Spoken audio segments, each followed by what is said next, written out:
8 horas y media ha durado el debate del Estado de la Comunidad. El presidente de la Junta, Juan Vicente Herrera, ha hecho balance del segundo año de esta legislatura, pero la oposición se ha empeñado en debatir de lo acontecido durante el último mes. La palabra corrupción ha sido la más pronunciada en un debate bronco, lleno de descalificaciones. Los portavoces del PSOE y de Podemos han pedido la dimisión de Juan Vicente Herrera y este les ha acusado de una doble vara de medir. La despoblación, la ordenación del territorio y la sanidad también han ocupado minutos de debate. Eso sí, cada grupo político ha estado en las antípodas.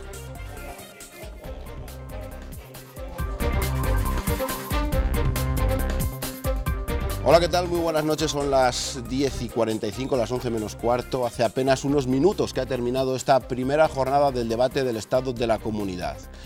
El duodécimo para Herrera, si alguien quería enterrarlo, hoy hemos comprobado que está más vivo que nunca.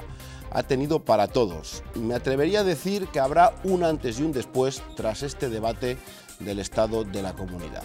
Enseguida vamos a volver al Parlamento Regional para conocer la última hora, pero antes quiero presentarles a los directores de 4 medios de comunicación de aquí de Castilla y León que nos van a ayudar a analizar este largo debate de política general que así se llama. Pablo Lago, buenas noches. Hola, ¿qué tal? Buenas noches. Director del diario El Mundo de Castilla y León. La oposición tenía más munición que nunca, pero yo no sé si esperaban que Herrera tuviese varios ases en las mangas para devolverles con más fuerte las hondonadas. Pero es que es una munición que está ya, yo creo, excesivamente usada a lo largo del tiempo, porque el debate sobre el estado de que vivimos en una comunidad llena de corrupción es algo que lleva practicando, por ejemplo, el portavoz del principal partido de la oposición, que es Luis Tudanca, y que además no le ha dado réditos políticos, como se vio hace 2 años en las elecciones. Yo creo que asistimos a un debate sobre el estado de la comunidad y al final se convierte en un debate sobre el estado de la política en la comunidad, que además no parece nada halagüeño. A mí no me resulta nada halagüeño el estado de la política en la comunidad por la tristeza de los postulados que hemos visto ahí en el debate y además por la escenificación, porque ese hemiciclo hoy estaba más desangelado que nunca. Ya ni los presidentes de las diputaciones ni los alcaldes, que forman parte de lo que es el entramado de esta comunidad que conforman 9 provincias, ¿no? Ese desinterés yo creo que es importante también significarlo en lo que es el debate. Es verdad que hoy se celebraba el 40 aniversario de las primeras elecciones y había mucha gente en Madrid de los que normalmente acuden a esta cita. Luis Miguel Torres, buenas noches. Hola, buenas noches. Director de la agencia ICAL. ¿Ha sido un debate previsible? Cuando habéis escrito la previa del día anterior, ¿pensabas que iba a ser lo que ha sido? Bueno, yo creo que todos más o menos imaginábamos que la corrupción iba a eclipsar otras cuestiones del debate, que ha sido tradicionalmente pues esa cascada de cifras con las que suele regalarnos Herrera su primera intervención, que iban a quedar de alguna manera tapadas por el debate de la corrupción. Lo que no sé si era tan previsible, y yo creo que todos los portavoces, incluido Herrera, ha sido previsible en sus intervenciones. Lo que posiblemente no haya sido tan previsible sean las respuestas. En los debates el turno de dúplica, donde yo creo que se han empleado con una dureza a la que aquí generalmente no estábamos acostumbrados. No extrañaría esta dureza en otras asambleas, en la Comunidad de Madrid hace 15 días o incluso en el Parlamento Nacional. Yo creo que decías en la entradilla que se inaugura una era, es posible que se inaugure una era, pero de más dureza en los debates. Óscar Gálvez, buenas noches. Hola, buenas noches. Director editorial del Grupo Promecal en Castilla y León. ¿Eso significa que se ha acabado el guante blanco que existía entre algunos grupos políticos en ese hemiciclo? Yo creo que dejó de haber guante blanco hace bastante tiempo y de hecho yo quiero recordar que tal día como hoy, o no sé si lo hará mañana, pasado mañana, pero en el debate del Estado de la Región del año pasado, yo recuerdo que hubo una frase de Juan Vicente Herrera pronunciada a Tudanca que era: nos hemos zurrado bien, o sea, nos hemos zurrado de lo lindo, pero yo le necesito. Entonces, esa frase dejaba dejaba abierta la puerta a una colaboración a lo largo de los meses entre el Gobierno, el Partido Popular y el Partido Socialista, que evidentemente yo creo que también era extensiva al resto de grupos, que luego realmente a lo largo del año ha brillado por su ausencia. Realmente creo que se quedó en una frase. No sé si la responsabilidad es atribuible exclusivamente al Gobierno por no haber tendido los puentes necesarios o simplemente ha sido la oposición, empezando por el Partido Socialista, quien no ha tenido voluntad de colaborar. Yo creo que el guante blanco se acabó hace tiempo y el debate de hoy yo creo que ha puesto sobre la mesa una ruptura de puentes de lo poco que pudiera quedar construido, absoluta, que no sé a dónde nos va a llevar, no digo yo en los próximos 2 años de legislatura, que no es poco, pero como mínimo yo creo que será difícil de reconstruir en los próximos. Yo creo que el propio Tudanca había dejado claro que con su grupo se puede contar para poco, salvo en aquellos asuntos de calado y sinceramente ni siquiera en esos, porque la ordenación del territorio creo que no ha quedado nada aclarado. Yo creo que han quedado todavía más interrogantes incluso, no lo sé. Guante blanco desde luego yo creo que en este momento no existe. Joaquín Torneu, buenas noches. Buenas noches. Director del Diario de León. Siempre cuando hay este tipo de debates, también en el debate del Estado de la Nación, se habla de ganadores. ¿Se puede hablar de ganadores, de perdedores, cuando ha habido tan pocas propuestas y ha habido más descalificaciones que otra cosa? No, yo creo que en este debate no hay ni ganadores ni perdedores. Yo creo que aquí quien ha perdido indudablemente es la ciudadanía, ¿no? Hemos estado 8 horas escuchando no un debate del Estado de la región, sino un debate sobre el estado de la corrupción, en el que se ha utilizado la corrupción como ariete y se ha devuelto esa misma corrupción también como ariete en muchos casos. Es decir, Herrera ha utilizado también parte de esa corrupción para lanzarla contra Tudanca y contra Pablo Fernández. Y yo creo que realmente quien pierde es el ciudadano. No ha habido ni una sola propuesta, no hay diálogo, es imposible el diálogo. Yo creo que como bien ha dicho Óscar, a partir de ahora, en estos 2 años que queda de mandato de legislatura, no va a haber diálogo prácticamente para nada, y creo que realmente el Estado de la región ni es, porque yo creo que se han pasado algunos por defecto y otros por exceso, es decir, ni todo está tan bien como Herrera ha pintado por la mañana con un martillo pilón de datos, todos muy positivos, que probablemente no sean tan reales, ni tampoco está todo tan mal, porque Tudanca, Pablo Fernández, el propio Luis Mariano Santos y Luis Fuentes y Sarrión han dibujado un panorama apocalíptico y tampoco creo que esté todo tan mal. Por lo tanto, yo creo que el debate ha servido para poco de momento. Bueno, veremos, porque también analizaremos. Falta ya menos para las elecciones y eso también significa que a algunos grupos políticos ya no les interesa verse cerca de otros para no acabar fagocitados. Antes de continuar, nos vamos a volver a las Cortes de Castilla y León. Allí continúa Alejandra Abad, que es la que ha aguantado estoicamente esta sesión maratoniana, 8 horas y media. ¿Queda alguien por allí? Alejandra, buenas noches.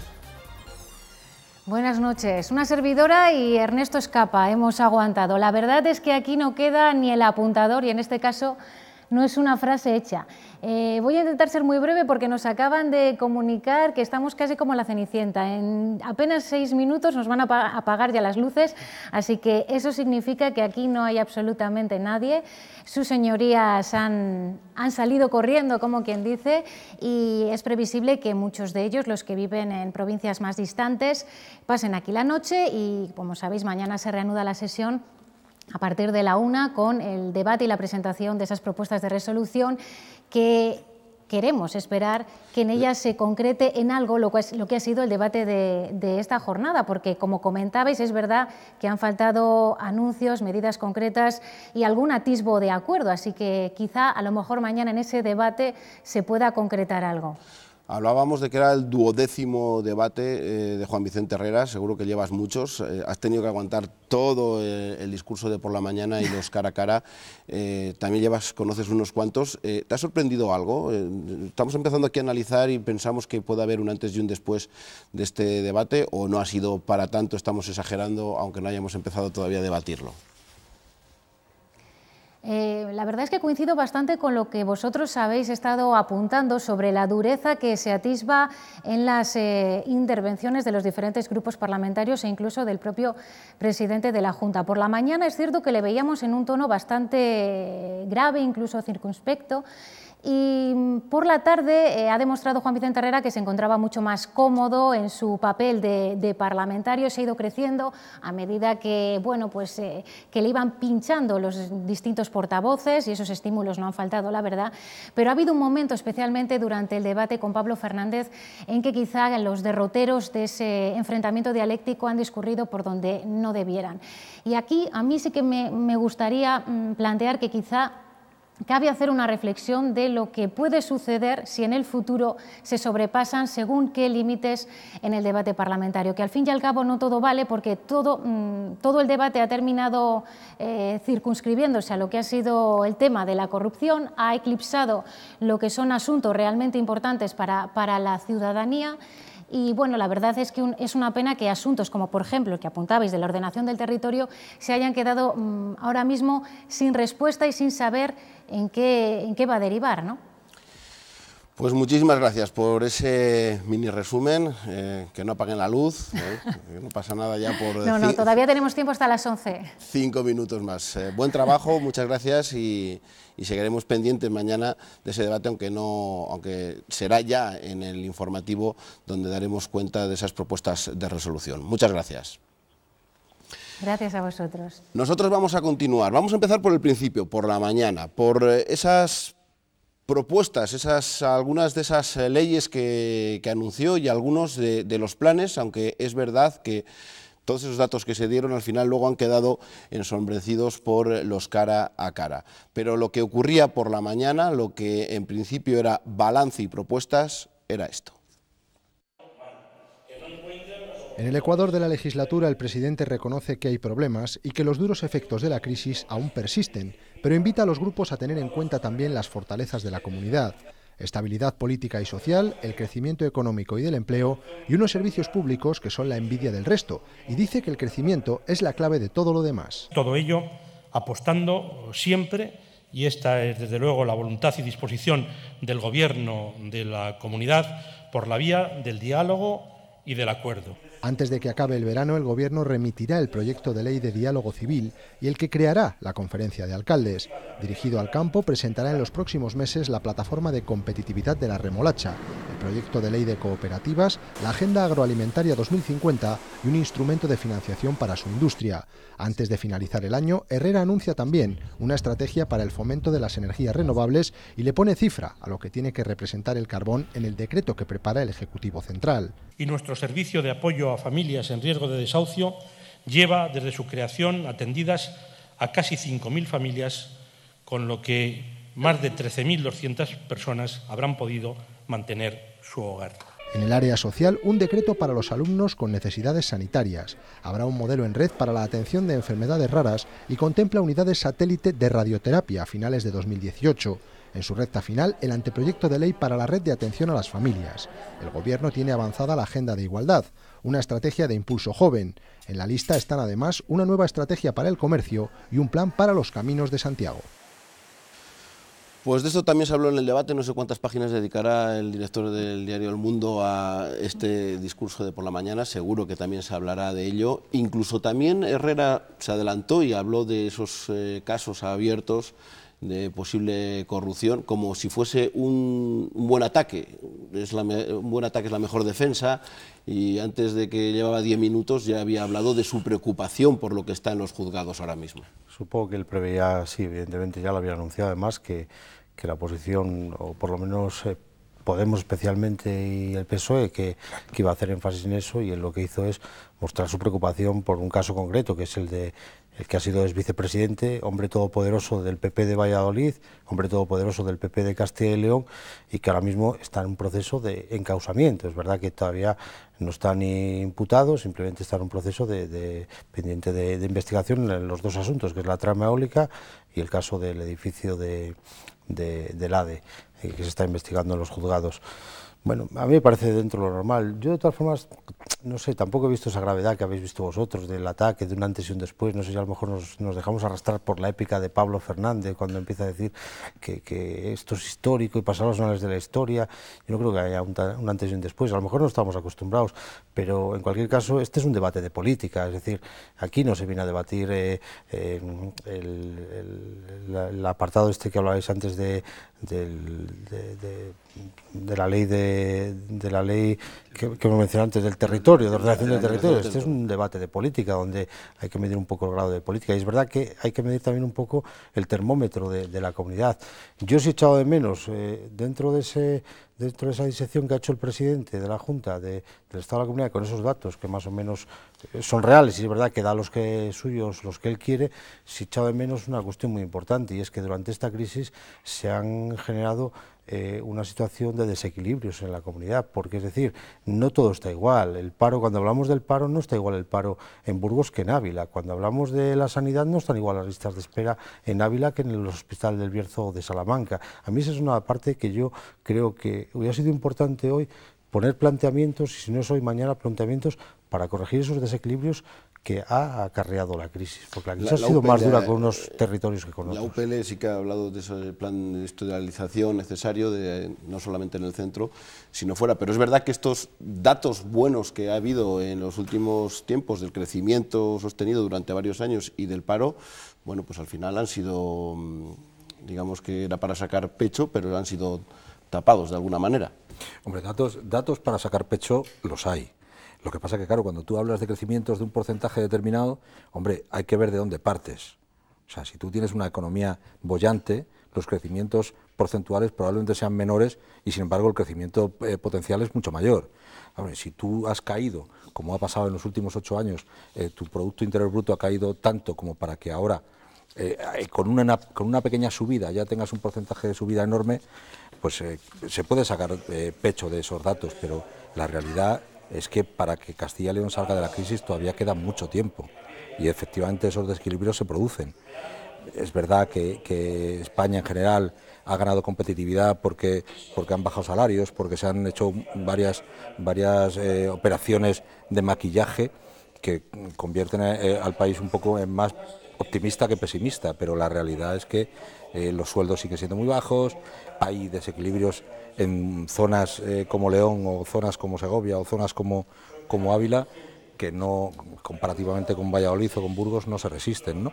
Pero bueno, yo creo que en términos generales lo que ha hecho la UPL ha sido hacer un llanto histórico, no pedir resoluciones, ¿no? Bueno, el mismo llanto del año pasado, de hace 2, de hace 3, de hace 10, de hace 15, de hace 16.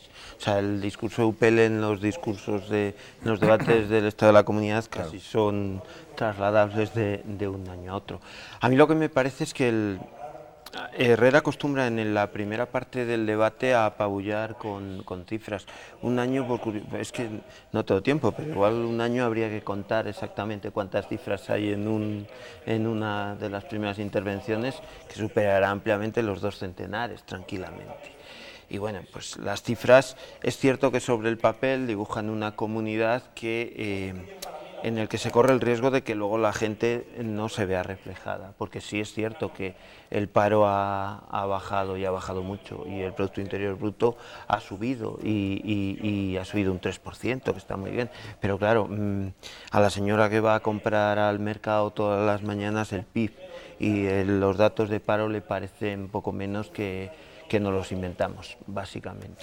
Los cuatro ejes en los que el propio Herrera ha basado su intervención esta mañana, la verdad es que son irrefutables, pero es que me parece que son quizá bastante conformistas. Yo creo que da un discurso conformista de enumeración de muchas iniciativas que ha ido tomando el Gobierno a lo largo de esta media legislatura, que unas están la mayoría en marcha, pero simplemente eso, enumerativo. A mí sí que me sorprende, y he echado en falta, no sé vosotros, aunque yo creo que el año pasado tampoco hizo lo que voy a decir, tampoco hizo un anuncio de futuro de cara a la comunidad autónoma. No me suena que el año pasado hiciera algo al respecto, y este año pues también me ha sorprendido que se limitara a enumerar lo que está. El año pasado hubo bastante más anuncios que este año. Este año es que no ha ido ninguno, realmente este año es que alguna ley, algún plan pero nada que no estuviera realmente ya pues anunciado de hace un mes o 2 meses, o sea que al fin y al cabo se ha limitado a comentar que pronto se pondrá en marcha, ¿no? Sí que es verdad que hay datos muy buenos. Creo que antes en la información que hemos visto hace un momento, pues el dato de los desahucios, o sea, 5.000 familias ayudadas para evitar los desahucios, pues bueno, pues nos puede parecer a algunas personas les puede parecer un dato menor, pero a mí me parece que en el momento en el que estamos viviendo de crisis económica todavía en muchas familias, pese a toda esta ensalada de grandes cifras positivas, pues hay 5.000 familias nada menos que se han visto beneficiadas de esto, ¿no? Luego, si te parece, vamos a hablar de esos datos, de esa guerra de cifras que siempre hay, que cada uno coge lo que le interesa, el último mes, el último año. También ha habido utilización de los 16 años que lleva Juan Vicente Herrera, de lo que ha modificado. Y al final el ciudadano perplejo acaba diciendo, mira, esta ensalada de cifras mareado. No me vale para nada, son todos igual. Que es lo que yo creo que tiene el resultado de esa ensalada de cifras que nos merendamos en este tipo de debate. Hace falta las cifras para analizar un poco el estado de la comunidad. Al final hay que analizarla por cifras que no son discutibles. Lo que pasa que sí es verdad, yo insisto en el tema que la media no marca la realidad, la media de la comunidad no marca la realidad, insisto, porque si cogemos los datos de paro en Andalucía y nos vamos provincia por provincia, son muy similares, mientras que aquí, entre tu provincia de origen, Ávila, y Burgos, por ejemplo, hay el doble, hay 20 puntos de tasa de paro en Ávila y 10 puntos en Burgos. Por eso digo que las medias, insisto, que esta crisis ha generado unos desequilibrios muy importantes en los territorios de la comunidad, y creo que es lo fundamental que debería atacarse en un debate sobre el estado de la comunidad. Yo es lo que he echado en falta. Bueno, por la tarde ya ha sido más esos cara a cara y el común denominador de la corrupción, aunque todos los grupos políticos lo han nombrado y lo han citado. Es verdad que los momentos más complicados y de enfrentamiento ha sido con el Partido Socialista y Podemos. Muchos de los suyos, según la Fiscalía y los tribunales, se pasaron los años económicamente más dulces llevándose el dinero de todos a sus bolsillos, y ahora ustedes dedican todo su tiempo a tratar de tapar sus casos de corrupción. Y usted, esta mañana, 1 minuto. Si durante tanto tiempo ha habido tantas tramas de corrupción y usted era el presidente, por ignorancia, por connivencia, usted es el único responsable. Y esto es tan grave que exige su dimisión, señor Herrera. Soy también políticamente responsable de aquellas posibles irregularidades que hubieran podido cometer algunos de mis más directos colaboradores. Pero ¿sabe lo que me tranquiliza? Que estamos en un Estado de Derecho y que eso no lo decreta, ni lo dispone, ni lo declara su señoría. Eso corresponde a la justicia, que en algún momento a alguna persona le va a enseñar a su señoría la distancia, la diferencia que existe entre la inmunidad que usted ejerce y la impunidad con la cual usted ejerce su ministerio. La estabilidad institucional que ustedes propugnaban, ¿qué era? ¿Pedir siempre un 3% de mordida, sin grandes oscilaciones? ¿De verdad ustedes me van a decir que esto es un hecho de personas aisladas? Estamos hablando del Partido Popular. No es una cuestión de manzanas podridas. Todo el cesto está infestado. Todavía, presidente Herrera, si usted quiere a Castilla y León, si usted quiere a nuestros paisanos y paisanas, si usted tiene dignidad, yo le exijo, le pido que presente su dimisión irrevocable como presidente de la Junta de Castilla y León por higiene y por dignidad democrática. ¿Cómo se atreve usted a decir desde esta tribuna, y sé por qué lo dice, porque usted tiene muy cerca votantes del Partido Popular, que todos los dirigentes del Partido Popular somos unos corruptos, que cuando no hemos ensuciado las manos hemos consentido que otros se las ensucien? Mire, corren ustedes el grave riesgo de aplicar la presunción de inocencia para los suyos y de aplicar, como ha hecho su señoría esta tarde aquí, y yo desde luego no lo puedo tolerar, la presunción de indecencia para los demás. Es verdad que en algunos en los últimos debates sí que se le ha pedido ya la dimisión a Juan Vicente Herrera o en alguna rueda de prensa reciente, pero desde luego que en ningún debate del Estado de la Comunidad se había pedido la dimisión directa y en estos términos de los grupos políticos, al menos de Podemos y del PSOE, a Juan Vicente Herrera. Yo tenía la duda, antes de empezar la sesión de la tarde, de si alguno de los grupos, sobre todo PSOE y Podemos, iba a pedirla, ¿no? Realmente es intrascendente, porque el resultado de esa petición de dimisión es el que es, ¿no? Pero sí que tenía la duda, pues bueno, digo, al fin y al cabo no es una petición cualquiera, ¿no? El que más posiblemente haya justificado la petición es el portavoz del Partido Socialista, que al menos ha presentado. Además, el propio presidente se lo ha comentado, se lo ha dicho después, casi ha presentado una alternativa de gobierno, que casi más que pedir la dimisión, casi podía haber presentado una moción de censura y haber presentado su alternativa de gobierno, porque ha presentado, no sé si es una treintena de propuestas. Pero bueno, si es la primera vez y no creo que vaya a ser la última vez que veamos una petición de dimisión del presidente en los próximos meses. Desde luego que con mucha vehemencia, sin duda. A mí desde luego no me cabía ninguna duda que lo iban a pedir, pero es que no tiene ningún valor. Es decir, primero, lo sabíamos todos. Bueno, Óscar tenía alguna duda, yo desde luego no, que lo iban a pedir, pero es que al final que te pidan la dimisión, pero si tienen que estar encantados de que le pidan la dimisión, por dos cosas. Una, es evidente que hay que investigar la corrupción. Eso yo creo que está todo el mundo de acuerdo en que hay que investigarlo y que hay que ver qué es lo que ha pasado y oye, el que lo haya hecho, que acabe con sus huesos en la cárcel, si esto es una cuestión de aplicación del Código Penal. Pero hombre, yo creo que Herrera ha estado suficientemente hábil ahí en el debate para decir que no se puede condenar a nadie sin ni siquiera abrir el juicio, porque es que aquí no se ha abierto ningún juicio oral. Vamos a ver, vamos a esperar a qué dice la justicia, ¿no? Que eso es el mayor de los respetos por los tribunales, ¿no? Y hombre, y lo de Pablo, en fin, yo creo que eso es más un teatro, es más, si incluso en su forma de bajar al estrado era teatral, ¿no? A mí me parece que eso es un paripé que viene preparado pero que no tiene valor, ¿no? Claro, pero lo que pasa es que es un teatro y cuando dices palabras tan graves, pues es normal que la gente le ofenda, porque cuando hablas con toda esa gente, algunos de los cuales son alcaldes de sitios pequeños, que llevan la política que no creo ni que ha enriquecido ni siquiera con los salarios que cobran. Claro, cuando le llamas corrupto a todo el mundo, pues es normal que alguien al final se acabe ofendiendo, ¿no? Si llega aquí alguien y se pone a insultarnos, porque eso es insultar, llamar corrupto, llamar infame, llamar el día de la infamia. Insisto, es que le ha entrado una fase de la épica, donde pasará a los anales de la historia, yo no sé si pasará a los anales de la historia su discurso, qué es lo que pasará hoy a los anales de la historia. Pero claro, es que hay que analizar el tema. Esto de querer generar un estado de corrupción que además no existe ni se percibe en la ciudadanía. Porque, hombre, después de 16 años de gobierno de una persona, fijaros si hablamos de Valencia, fijaros si hablamos de Cataluña, de Andalucía, de más comunidades, después de 16 años de gobierno han aparecido ahora estos dos casos que, insisto, primero hay que investigarlos. Apuntan a que es una cosa grave, apuntan a que no tiene buena pinta, ¿no? Lo de la trama eólica y lo del edificio de ADE. El Mundo de Castilla y León ha dado en profusión toda la información de lo que está pasando ahí. Pero insisto, después de 10 años de gobierno, es más, ahí están los datos del Tribunal Supremo, cuando ahora está aportando ahora mismo datos de imputados. Estamos a la cola en imputados por corrupción en la trayectoria, pero querer pensar que esto es Valencia, que esto es Madrid o que esto es Andalucía, es que es vivir una irrealidad que además desentona con lo que es la realidad, que es muy tozuda y desencaja.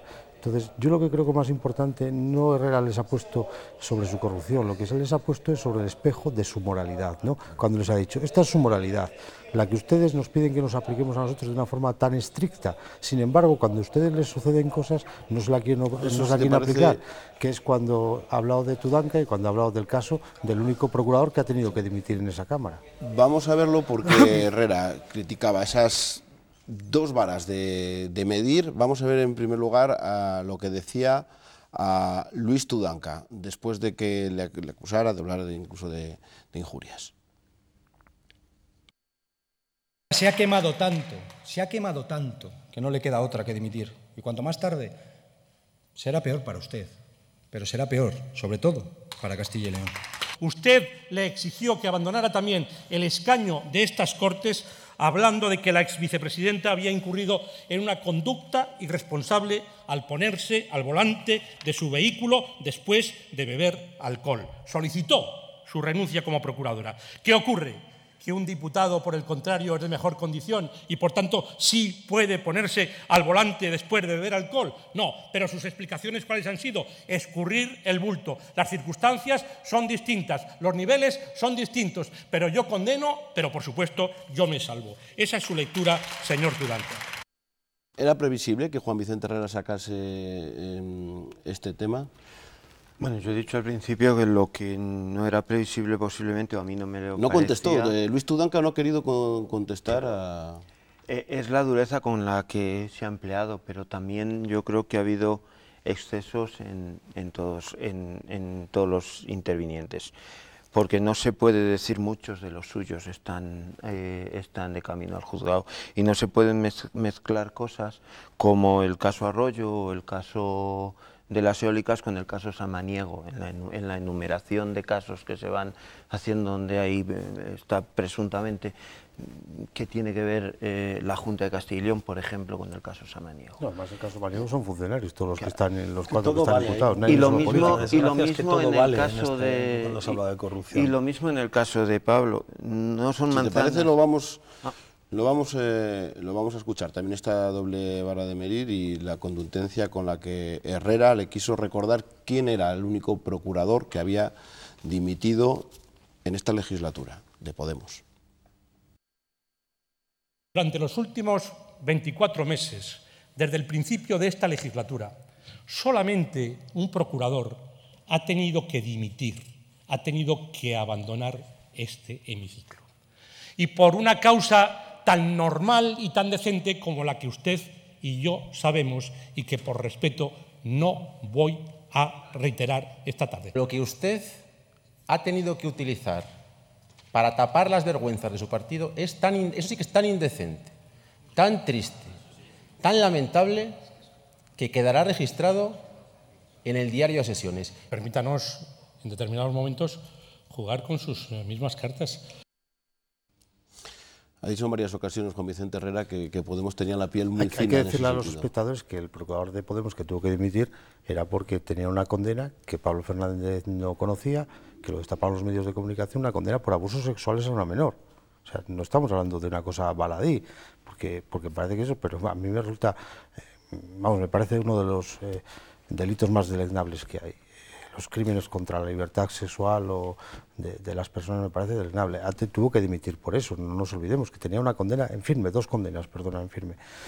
Por eso decíamos antes de que lo que les ha puesto ante el espejo de su moralidad, porque es verdad que lo que ha dicho Herrera es que nunca ningún grupo aprovechó esa situación para hacer mella en Podemos, mientras que Podemos trata todos los días, porque es una letanía, ¿no? Lo de todos los días de buscar eso del estado de la corrupción, este estado que insisto, que no existe, y por mucho que se empeñen no va a existir, porque la realidad es muy tozuda, y yo creo que además se equivocan profundamente. Pero de todas formas yo veo una diferencia entre las dos cuestiones, aunque esté el intento de poner frente al espejo de la moralidad. El caso del procurador de Burgos es una cuestión del ámbito privado anterior a ser elegido, o sea, es un problema de inelegibilidad. No y luego es una cuestión de invigilando la cuestión de lo que se le acusa a Juan Vicente Herrera. Es ya una cuestión ya durante el ejercicio político, el ejercicio del cargo público de algunas personas que presuntamente se han podido volver corruptas. Son dos cuestiones, es la comparación de dos cosas totalmente diferentes. Inicialmente no quería que dimitiera ese procurador, dimitió porque le obligó Pablo Iglesias. Por supuesto, primero fue la defensa. Defendió la presencia de ese procurador en las Cortes. El ineligendo se produjo, o sea, hay una responsabilidad ahí hay una responsabilidad. En respuesta no lo tenemos, pero él decía que le habían pero elegido los ciudadanos, mientras que solo que tampoco podemos condenar todavía a nadie, porque no, por supuesto, es que por supuesto. Y ahí el presidente Herrera tiene toda la Tomás razón del Villanueva, mundo es que no cuando apela a que hay que darle tiempo a la justicia, porque evidentemente si todavía hay que esperar a la presunción de inocencia de las propias personas que están llamadas a declarar como investigados y que no se ha abierto juicio oral evidentemente con ninguno, evidentemente razón de más para que la persona que en un momento dado confió en Tomás Villanueva, en otros altos cargos, no tenga que asumir responsabilidades políticas cuando ni siquiera se han determinado una imputación formal de un delito. En eso es absolutamente de acuerdo. El caso de Tudanca es evidente. La cuestión es cómo íbamos de alcohol. Es decir, si llevábamos más copas o menos, 0,47. Sí, claro, porque si la conducta es irresponsable, es irresponsable a lo que él se refiere, de que es irresponsable subirse a un coche si se lleva alcohol en el cuerpo, de una multa y lo otro de un delito. Es un caso de doble moral clarísimo, es evidente. Aquí estamos hablando no de multa, no, estamos hablando del porcentaje de alcohol. Que uno llevaba más y otro llevaba menos. Hay una pequeña diferencia entre la consideración de delito o de falta administrativa.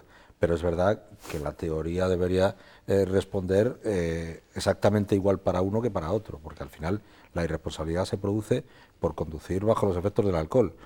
El que uno sea 0,60 o 0,70 y el otro sea 0,40 y no sé cuántos, pues en fin, no cambia mucho las cosas, porque además es una cuestión de dar ejemplo a la sociedad, ¿no? En fin, yo creo que el gran problema de todo esto es que el ejemplo queremos siempre que lo ponga otro. Pero yo no. Es decir, además, los del partido de enfrente, ellos tienen que dar ejemplo, en fin, condenando las actuaciones de cada uno de los suyos, pero yo no tengo por qué dar ejemplo.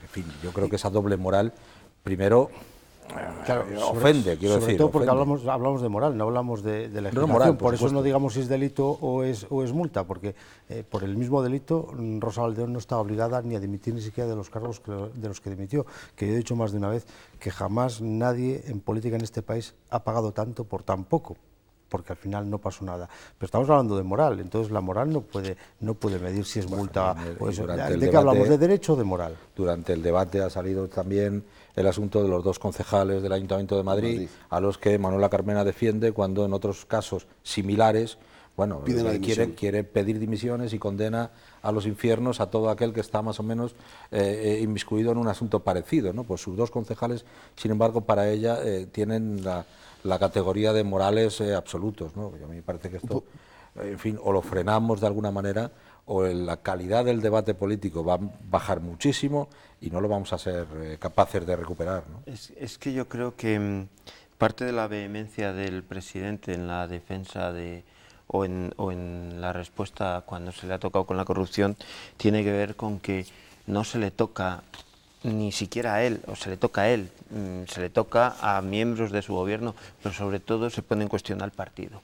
Se pone en cuestión al partido y a mucha gente, a esos muchos de los suyos ya ese cesto infestado. Entonces yo creo que de alguna manera el presidente se ha sentido en una cierta obligación de salir a defender a lo que tiene detrás con esa vehemencia, y en esa vehemencia pues todas las armas son pocas. Cuando sí, solo hay que ver la reacción tanto de Tudanca como de Pablo Fernández en las dos circunstancias, una con la del procurador que tuvo que dimitir y la reacción de Tudanca con el asunto del alcohol.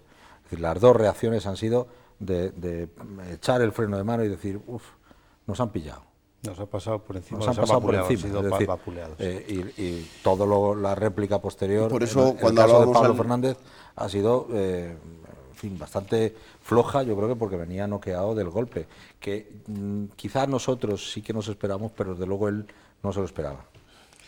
Por eso hablábamos al principio de que si estas dos circunstancias pueden haber roto de forma definitiva las relaciones entre PP y PSOE, si es que no estaban rotas del todo, y porque luego ya hablaremos de la ordenación del territorio y que no hay encuentro, pero con Podemos sí que parece que había pues guante blanco y bueno. Pues Herrera fue el primero que dijo en su intervención que había pasado unas líneas rojas. Eduardo, no tengas ninguna duda que no se ha roto para nada, porque cuando no quieren, por ejemplo, aprobar la retirada de los aforamientos, que se propone el otro día, que hoy ha sido, yo creo que ha estado ahí muy incisivo el portavoz de Ciudadanos, hace una propuesta para retirarlos, como se ha hecho en Murcia, pues se han puesto de acuerdo inmediatamente el PSOE y el PP para no acudir a esa comisión y no apoyar la retirada de los aforamientos, que es un trámite muy pequeñito para rectificar el Estatuto de Autonomía, pese a que al PP se le ha llenado la boca de decir que uno de los caballos de batalla iba a ser la regeneración política, retirar los aforamientos. Ahí están los aforamientos. Hablando de aforamientos, vamos con el tercer partido en discordia, con Ciudadanos, también con la boca pequeña, ha hablado de corrupción, en este caso del alcalde de Olmedo, de Centeno. Y repiten ustedes tanto de que somos un partido de fiar, que el PP siempre cumple, que esta mañana he tenido que mirar a su bancada para ver si realmente habían cumplido con sus deberes. Pero no, mire, ahí tienen ustedes al señor Centeno sentado en su escaño. En la apertura del juicio oral, ese momento en el que sí, el alto cargo debe cesar por sí mismo, debe dimitir o debe ser cesado por quien le nombró. Pues porque ese es el momento, ese es el respeto, ahí se ha producido la investigación. Es que hoy se está linchando aquí a alguien que será la justicia quien diga si tiene o no responsabilidad, pero que ni siquiera ha tenido la oportunidad de ser escuchado ante la justicia. En otros debates también ha dedicado más tiempo Herrera a Ciudadanos, le ha leído el artículo, no ha querido ni siquiera bromear como ha bromeado otras veces con Luis Fuentes y vamos muy mal de tiempo, pero teníamos preparado también con el tema de los presupuestos de 2018, que parece que pone en riesgo que han incumplido los dos, tanto Ciudadanos criticaba al PP como el PP a Ciudadanos, de que han incumplido el pacto y que en el 2018 pues se tendrá que echar en manos la Junta de la UPL si quiere sacar adelante los presupuestos, o creéis que mañana es otro día. Luis Fuentes, Ciudadanos llevan al máximo ese dicho, esa máxima dicen de si la metes chilla y si la sacas llora, lo de la gata Flora, ¿no? La metes chilla y si la sacas llora. Es decir, ha hablado de la primavera negra, ha construido todo el discurso con la primavera negra por el tema de los casos de Arroyo y la trama eólica, pero claro, la conclusión de todo esto es que cuando el PP necesita el voto de Ciudadanos, ahí está Ciudadanos. Porque yo recuerdo... Hace 5 días que lo... Un caso escatológico fue cuando se convoca, después de 300 y pico días parada la comisión de la trama eólica, se convoca y ese mismo día se vuelve a suspender. Y se vuelve a suspender, entre otras cosas, porque quiere Ciudadanos que se vuelva a suspender. Porque Ciudadanos tiene el arma de la aprobación de los presupuestos.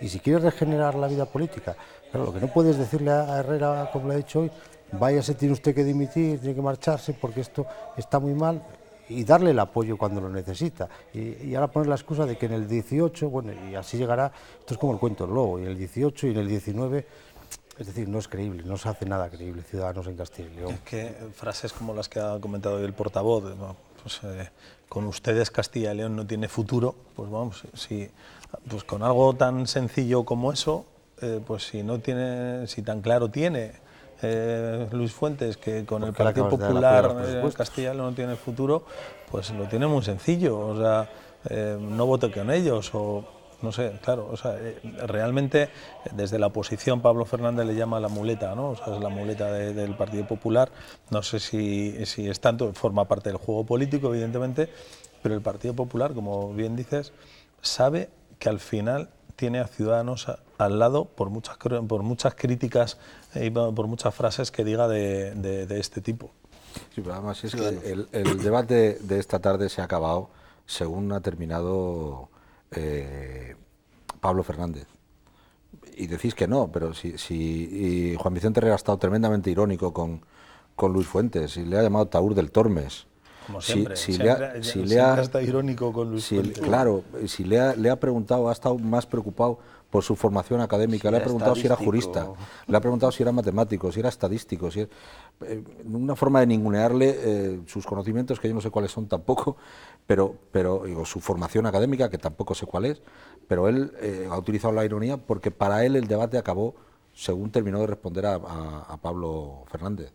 A partir de ahí, bueno, pues efectivamente UPL ha hecho su labor y ha hecho su trabajo, y yo no voy a criticar la labor de Luis Mariano Santos, por cierto, muy complicada, porque, bueno, si vais observando cómo se desarrolla todo el debate, pues es obvio que el apoyo del Partido Popular es mayor, pues son 41 procuradores más Herrera, le aplauden los 41, algunos con menos ganas que otros, pero le aplauden los 41, luego pasas a los 25, le aplauden, y así sucesivamente hasta llegar a Luis Mariano Santos, que cuando termina su intervención no le aplaude nadie porque está solo, ¿no? Hasta eso es un poco deprimente para él, ¿no? Y ha hecho su política, su historia del victimismo permanente de León, que a mí me parece bien, porque esos desequilibrios de los que hablaba Pablo, León y el Bierzo, y tú lo sabes bien, los está sufriendo tremendamente, ¿no? Y Soria, y Ávila y Zamora. Bien, pero bueno, en fin, llevándolo al terreno mío de León, pues hombre, esos desequilibrios, Luis Mariano Santos tiene razón en reclamar que se intenten limar, ¿no? Pero desde luego el debate con Luis Fuentes es que no hay debate, es excesivamente pobre, ¿no? Tenemos que seguir avanzando, se ha hablado de muchas otras cosas, se ha hablado de sanidad, pero queremos hacer una parada en la ordenación del territorio con esas prórrogas. La cuarta, creo que estamos en la cuarta prórroga para presentar alegaciones, y por lo que hemos escuchado no va a recibir el apoyo del PSOE, por lo que va a ser difícil que la ordenación del territorio esté aprobada la ley en esta legislatura. Su palabra, que fue objeto de pacto en julio del año 2015, fue darle continuidad a un modelo en el que habíamos trabajado durante los 4 años anteriores. Claro, lo habíamos trabajado con personas que hoy no gozan de su confianza. Lo habíamos trabajado con el señor Óscar López, lo habíamos trabajado con el señor Julio Villarrubia. De esta ley piensan lo mismo mis alcaldes, los alcaldes socialistas, que los suyos, que es un fracaso, que es una mala ley. Eso es lo que piensan. Pero que en esto también, usted me hable hoy aquí de problemas internos. ¿Quiere usted darse la vuelta y preguntar a los que tienen la fila de detrás lo que piensan de la ley de ordenación del territorio? ¿Quiere hacerlo? Pues después de todos los años que se lleva trabajando, parece que esto está estancado de verdad. Bueno, eso parece casi desde el mes de enero, desde que se registró en las Cortes, pero es que yo creo que después de este proceso congresual que hemos tenido largo de todos los partidos políticos, están todos ya en clave 2019. Entonces, hasta lo de Ciudadanos que hablábamos el otro día, pues es el inicio del cortejo, de luego vete tú a saber lo que pase. Pero con todos los partidos mirando ya lo que va a ser dentro de 2 años, pues acuerdos de este tipo que además la gente no acaba de entender. Básicamente porque es más fácil entender tu pueblo y tu comarca y donde las haya y tu entorno que las UBOs o las unidades básicas o no sé qué, aunque luego tenga mucho contenido y aunque luego sea lo mollar igual. Es que tengan los mismos servicios en el mundo rural, tampoco hay que entrar.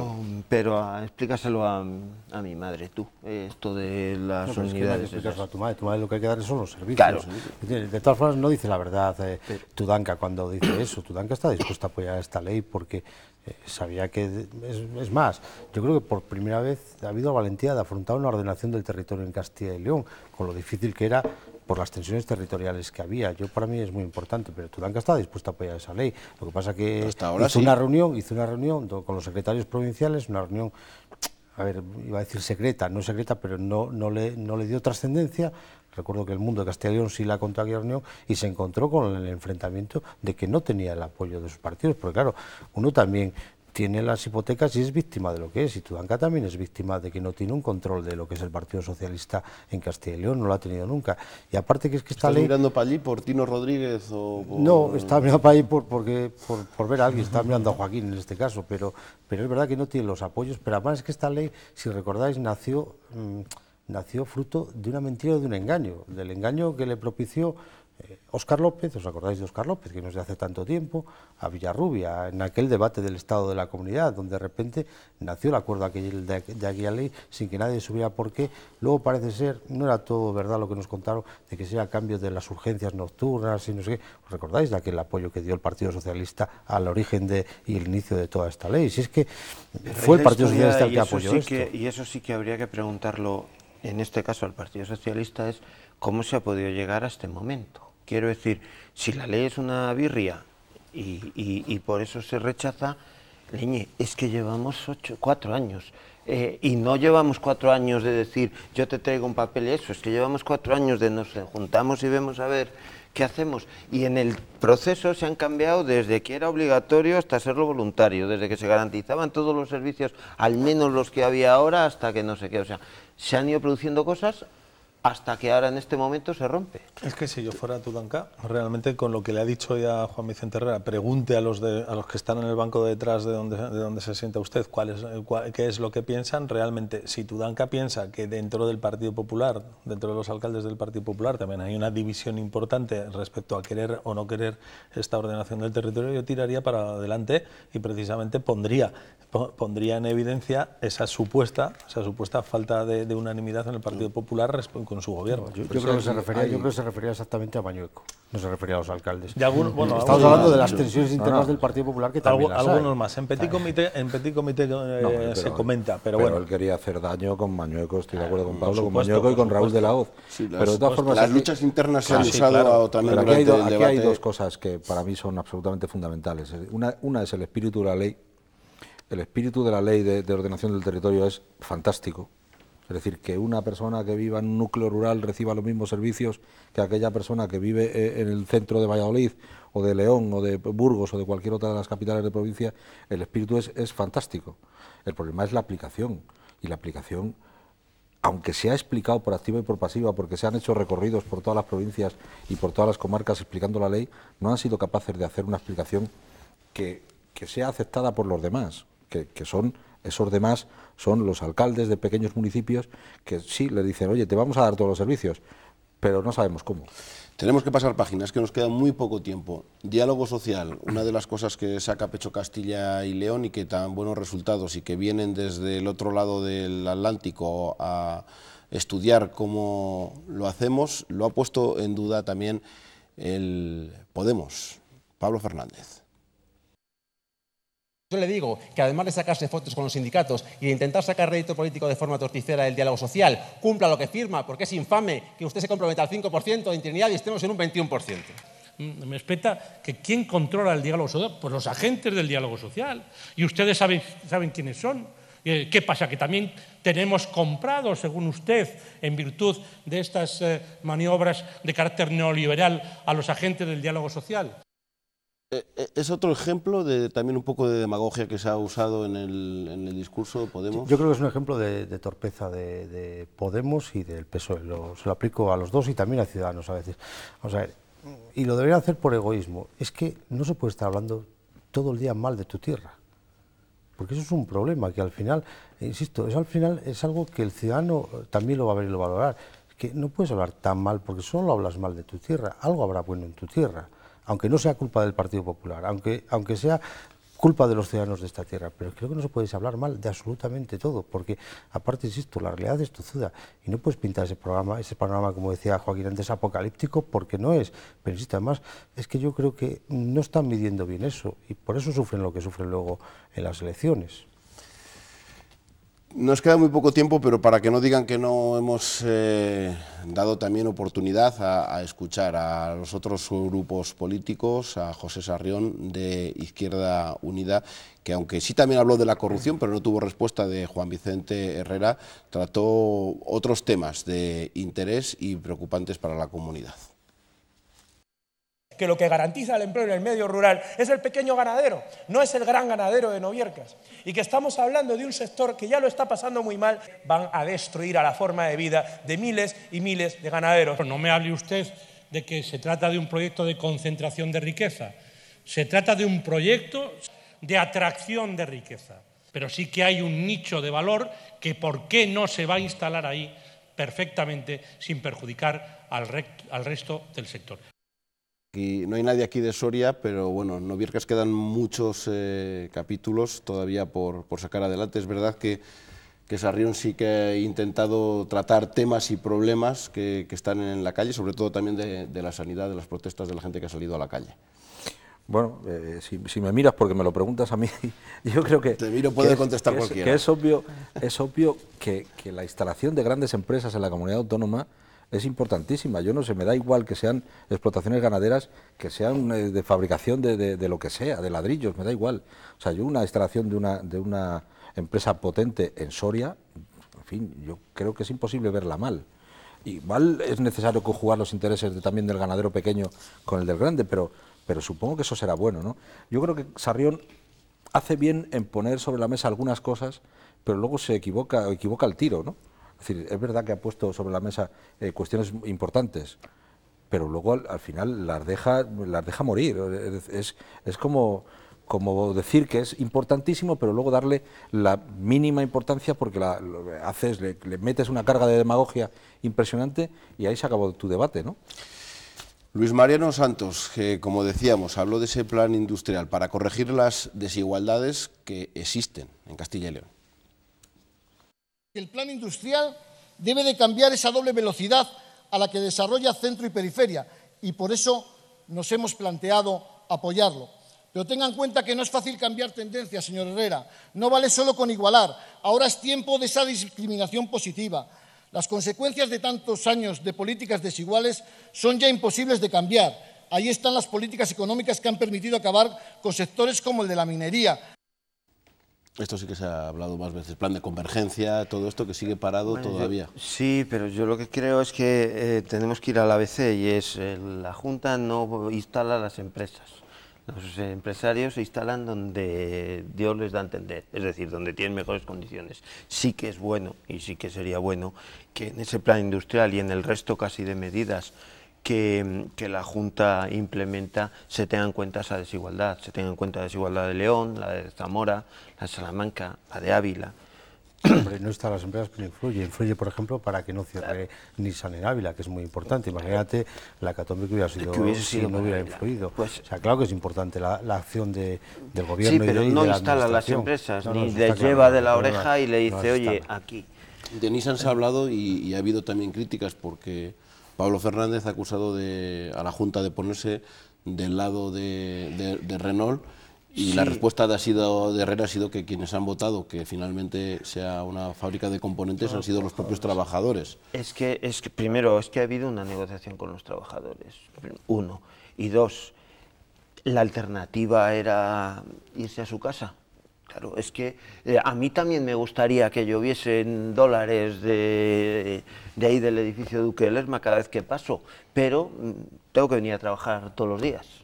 O sea, no estamos a lo que nos gusta o a lo que sería lo ideal, estamos a la situación que te pone y que te pone una multinacional, primero que está generando bastante dinero aquí, bastantes puestos de trabajo aquí en otras fábricas y después pues que tiene la capacidad de coger un día la llave, cerrar y largarse. Y que hemos tenido la suerte de que hay un personaje, una persona que se ha dejado el pellejo por esta tierra y hoy hay un polo de automoción aquí importante que es un vallisoletano, que es de Los Mozos, que es el que ha intervenido cuando nadie dábamos un duro por la planta de Nissan, no nos olvidemos, pero a lo mejor de Los Mozos no está toda la vida ahí.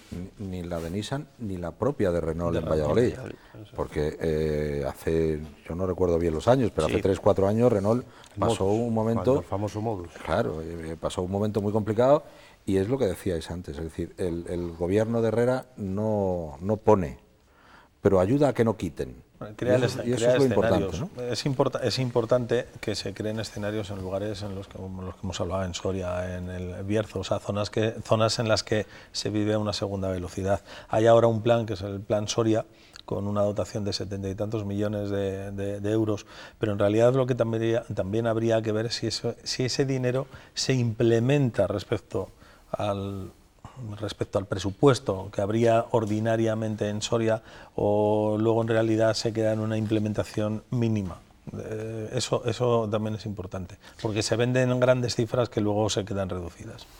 Tenemos que irnos, si alguno quiere añadir algo más. Teníamos muchos totales preparados, muchas declaraciones, también del portavoz del PP, aunque en este caso no ha habido... O sea, ¿querías volverles a poner las 8 horas? No ha habido contradicciones. Yo creo que la gente que ha estado, si ha seguido el programa en directo, que hemos estado desde las 12 de la mañana, 8 horas y media, más otra hora que hemos hecho de debate, yo creo que es suficiente, pero si alguno... Yo sí quería preguntaros una cosa por una duda que es raro que no haya salido aquí. Damos por supuesto que Herrera acaba el mandato, por lo que hemos escuchado hoy, o por lo menos por lo que no hemos escuchado. Hago esta reflexión y os pregunto a vosotros. Yo no doy por supuesto nada.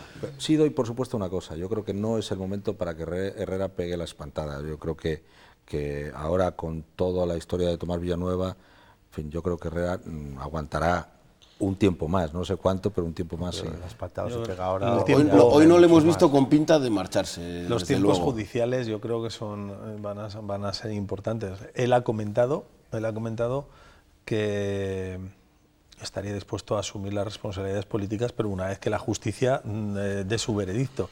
Los tiempos de la justicia y los tiempos del final de la legislatura pueden estar parejos. Para cuando la justicia dé el veredicto, pueden estar parejos. Por lo tanto, Herrera podría no tener... Y antes no lo va a hacer. Queda Juan Vicente Herrera para rato. Las 12 menos cuarto. Para 2 años, lo dices como si estuvieras ya cansado. Bueno, para rato, queda para por lo menos hasta el año 2019, hasta las próximas elecciones. Nosotros nos vamos, gracias a los 4 por esta maratoniana jornada, que habéis estado siguiéndolo en el hemiciclo y luego habéis tenido la deferencia de estar aquí con todo el trabajo que tenéis en vuestros diferentes medios. Gracias de verdad por el esfuerzo que habéis hecho. Mañana continúa este debate, será con las propuestas de resolución, será a la 1. Nosotros volveremos en el informativo para contarles. Han quedado cosas en el tintero. Si creen que todavía queda para contar, en el informativo de medianoche, Juanma y con sus contertulios volverán a tocar algunos aspectos que nosotros no hemos tocado. Pasen una buena noche.